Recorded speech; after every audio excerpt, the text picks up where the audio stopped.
എറണാകുളത്തിൻ്റെ ഗതാഗതക്കുരുക്ക് ഒഴിയുന്നില്ല. തോപ്പുംപടി ഹാർബർ പാലത്തിലെ അറ്റകുറ്റപ്പണി ഇഴഞ്ഞിഴിഞ്ഞാണ് നീങ്ങുന്നത്. ഒരാഴ്ചയ്ക്കുള്ളിൽ ശരിയാക്കി തരാം എന്ന് പറഞ്ഞ് തുടങ്ങിയ പണിയാണ്. പക്ഷേ അത് പകുതി പോലും ആയിട്ടില്ല എന്നുള്ളതാണ് സത്യം. ഇതോടെ പശ്ചിമ കൊച്ചിക്കാരാണ് വലഞ്ഞത്. തോപ്പുംപടി ഹാർബർ പാലം പുനരുദ്ധാരണ പ്രവർത്തനങ്ങൾ നടക്കുന്നതിനാൽ ഇതുവഴിയുള്ള വാഹന ഗതാഗതം നിരോധിച്ചിരിക്കുന്നു.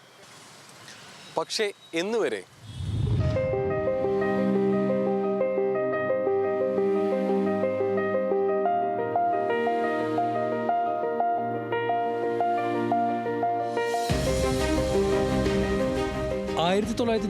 മുതൽ കൊച്ചിയുടെ തലപ്പൊക്കമാണ് ഹാർബർ പാലം.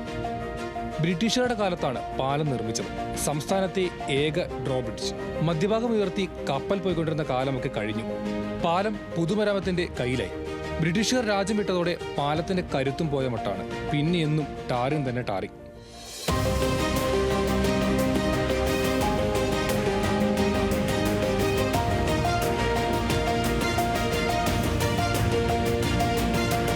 പാലം വഴിയുള്ള ഗതാഗതം പൂർണ്ണമായും അടച്ചു.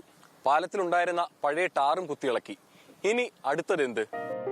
നവംബർ 21 മുതൽ 28 വരെ പാലം അടച്ചിടുമെന്ന് പൊതുമരാമത്ത് വകുപ്പ് അറിയിച്ചിരുന്നു. പക്ഷേ 29 തന്നെ തുറക്കുമെന്ന് എവിടെയും അവകാശപ്പെട്ടിട്ടില്ലല്ലോ. എന്ന് പറഞ്ഞ 2-3 ആഴ്ച എടുക്കും. ഇതിപ്പോ ഒരാഴ്ച എന്നും പറഞ്ഞ് മൂട്ടിയിട്ട് 3 ആഴ്ചയായി. അപ്പൊ പിന്നെ ഇത് പണിയണ്ടേ.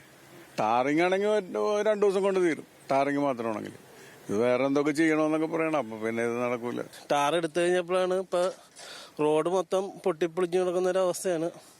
അപ്പൊ ഇന്ന് ഞാൻ എൻ്റെ സുഹൃത്ത് വഴി അറിഞ്ഞ വാർത്ത എന്ന് പറയുന്നത്, ഒരു 14-ാം തീയതി ഒരു കോമ്പൗണ്ട് ഗുജറാത്തിൽ നിന്ന് വരാനായിട്ടുണ്ട്. ആ കോമ്പൗണ്ട് ചെയ്തതിന് ശേഷം മാത്രമേ ടാർ ചെയ്യൂ എന്ന നിലയിലാണ് അറിഞ്ഞത്. ഏതായാലും 14 ഈ ഒരു മാസം 20-ാം തീയതിയിലൊക്കെ ആയാലും വെയിറ്റ് ചെയ്യേണ്ടി വരും എന്നാണ് എൻ്റെ ഒരു കണക്കൂട്ടൽ. ടാറിങ് ഇതുവരെയും ആരംഭിച്ചിട്ടില്ല.